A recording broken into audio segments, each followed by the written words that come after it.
The United States of America, the country that once called the shots for the entire planet, is being left out of the room. Not by enemies, by its own allies.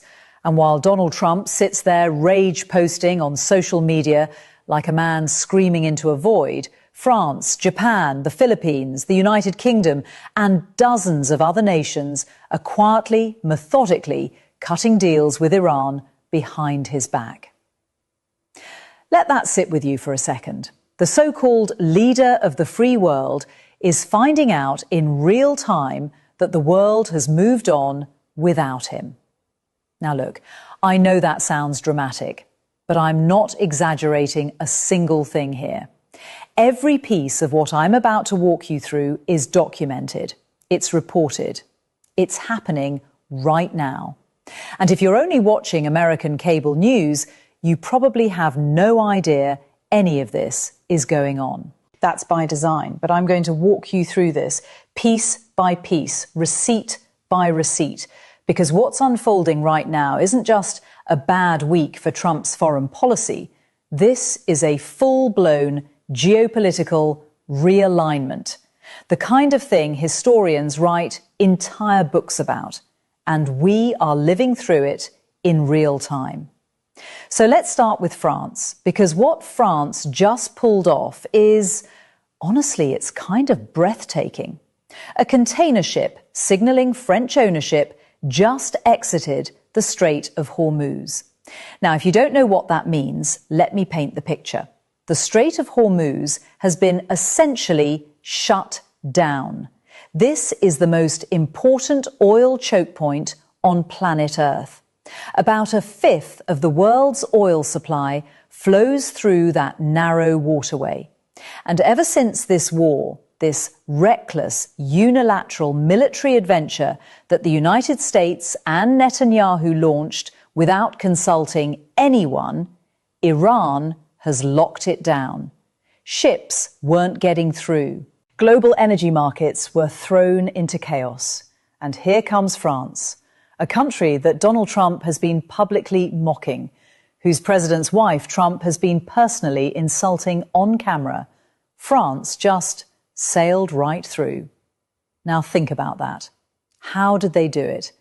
They didn't bomb their way through. They didn't send a carrier group. They didn't threaten Iran with annihilation. They negotiated. They worked the diplomatic channels. Behind the scenes, France went to the United Nations Security Council and used its power as a permanent member to block any resolution that would authorize a military invasion or forced reopening of the Strait of Hormuz. France said no. We're not doing it your way, Donald. We're not going to war for your ego. We're going to talk to Iran like adults. And guess what? It worked. That French ship sailed through because France earned passage through diplomacy, the thing the United States used to be the best in the world at. Bloomberg is reporting that Iran has set up what is essentially a toll system in the Strait of Hormuz. They're charging somewhere between $1 to $3 per barrel of oil for passage. You can feel however you want about that, but here is the reality. Iran controls that waterway right now. That is the fact on the ground. And instead of screaming about it on social media, France recognized that reality and worked within it. They partnered with Oman. They engaged Iran directly. They used actual statecraft. And they got their ship through. France, a country Trump treats like a doormat, just outmaneuvered the entire United States diplomatic apparatus. Not with firepower, with brains. And France isn't alone, not even close. Let's talk about Japan. Japan is dealing with an energy crisis right now. They are critically low on liquefied natural gas, LNG. Their economy, their heating, their power grid, it all depends on that supply. And Japan needed to get a tanker through the Strait of Hormuz, or things were going to get very bad very quickly. So what did Japan do? Did they call Donald Trump and beg for help? No. They went around him. Reports are indicating that Japan, under Prime Minister Takahashi, either negotiated directly with Iran's President Pezeshkian or used intermediaries like Russia or Pakistan to broker a deal. And it worked. Mitsui O.S.K. Lines confirmed that a Japanese-owned LNG tanker crossed through the Strait of Hormuz. And here's the part that shows you how smart Iran is playing this. Iran didn't open the floodgates. They are being surgical about it. They recognise Japan is desperate for LNG, and they're letting just enough through to keep Japan at the negotiating table. Just enough to keep them engaged. Just enough to make Japan understand you need US. Not the US as in the United States, you need US, Iran. That is a level of strategic patience that Donald Trump couldn't spell, let alone execute. Donald Trump rants and raves every day with no plan. It's why he's bankrupted everything he's touched. This casino, that company, this casino again. And now we're watching the same pathology play out on the world stage. Now let's talk about what Macron said in Seoul, because this is where the real story is. This is where you see the future being built. He said, we should not be passive in this new disorder. We have to build a new order. A new order.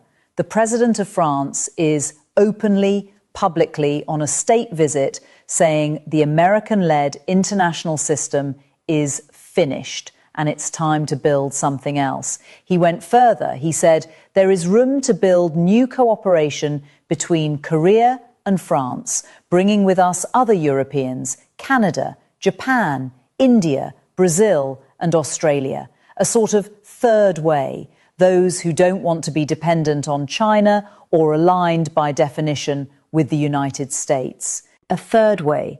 You add up those countries, Canada, Japan, India, Brazil, Australia, South Korea, the European bloc, that's a massive chunk of the global economy and military power, all saying the same thing. We don't trust America anymore under this guy. And notice the language. He said, we must not be vassals to two dominant powers. We don't want to depend on the dominance of China, and we don't want to be too much exposed to the unpredictability of the US. He doesn't call China unpredictable. He calls China dominant. That's respect. He calls the United States unpredictable. That's what we've become. Not the steady hand, not the reliable partner, the one nobody can count on, because every day there's a new tantrum, a new threat, a new reversal. Then Macron directly called out Trump's credibility. He said, 6 months ago, we were told by the Americans that everything had been destroyed in Iran. Everything had been settled. Clearly, that was not the case. Without international inspectors verifying materials, research and hidden sites, it is simply not serious. A world leader calling the United States not serious. And he's earned the right because his country is the one getting ships through while America can't. On military action, Macron said, I don't believe we will fix the situation just by bombings or military operations. Look at what happened in Iraq, Afghanistan and Libya. We never delivered. Never. Even after 20 years. You have to respect the sovereignty of people. And on the Strait of Hormuz specifically, opening it by force is not the option we have chosen. We consider it unrealistic. A military operation would take an infinite amount of time and expose forces to immense coastal and ballistic risks. It must be reopened only in coordination with Iran. That's the language, cooperation with Iran. Now pull back and look at the full picture. The Philippines, their top diplomat, had a call with Iran's foreign minister and came out saying, productive call today. We reached a positive understanding on the safety of our seafarers and the security of our energy supply. Grateful for the warm spirit of cooperation. Warm spirit of cooperation with Iran. That's the Philippines talking about Iran the way countries used to talk about the United States. You understand how upside down this world has become. And the Gulf Cooperation Council, the GCC, Saudi Arabia, UAE, Qatar, Bahrain, Kuwait, Oman, These are the countries that were supposedly under the US security umbrella. These are the countries that were funneling money to Trump in crypto, in real estate, to Kushner's private equity fund, thinking they were buying protection. All those quid pro quos, all that pay for play. And now their Secretary General is out there saying the Council desires to establish normal relations with Iran and resolve all security issues transparently. Gulf countries will take all measures to protect their sovereignty. Read between those lines. They're not doing that with America's help. They're cutting Trump loose and making nice with the people they paid billions to be protected from, because Trump proved to be absolutely worthless as a protector. That is devastating if you think about it. Then there's the United Kingdom. Keir Starmer announced that the UK will convene 30 to 35 countries to discuss the diplomatic and political measures needed to reopen the Strait of Hormuz. 35 countries sitting down together without the United States. And here's the unspoken truth behind that meeting. They're planning for when Trump walks away, because everyone knows that's what he does. He creates chaos, gets bored, rage quits, and leaves everyone holding the bag. These countries are getting ahead of it, getting their unified terms ready for when they negotiate with Iran after Trump abandons them. And when that happens, Iran comes out of this in a stronger international position than before the war started. A remarkable outcome. The US launched a military operation to neutralize Iran, and the end result is Iran has never been more legitimate, more needed, or more diplomatically powerful. And what is Donald Trump doing while all this happens? He's posting. He literally told countries that can't get fuel to just go take it. He said, build up some delayed courage and go fight for yourselves because the USA won't help anymore. He went on camera telling the story of calling Macron for help in the Gulf, and Macron said no. And Trump told it like it was a comedy bit. He's making fun of Macron's wife, while Macron is making deals with Iran and building a new world order. Who's winning that exchange? It's not even close. A French general, General Yakovlev, mocked the Trump administration's plan to build a runway inside Iran to extract uranium and fly it out. He said American officials should stop snorting cocaine between one meeting and the next.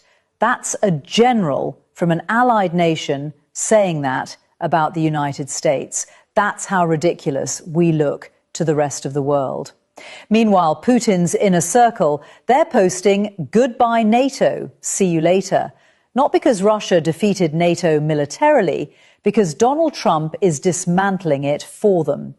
Every strategic goal Putin has had for 20 years, weakening NATO, isolating the US, fracturing Western alliances, empowering Iran, Trump is delivering on a silver platter. Here is the reality that nobody wants to face. What we're watching isn't just a collection of embarrassments, it's a structural shift in how the world works. For 80 years, the United States sat at the center of global alliances, trade deals, and security agreements that gave us enormous power. And Trump has taken a wrecking ball to every single thread of that web. NATO allies insulted and abandoned, trade partners slapped with tariffs, military allies told to fend for themselves, and now those countries are doing exactly what Trump told them to do.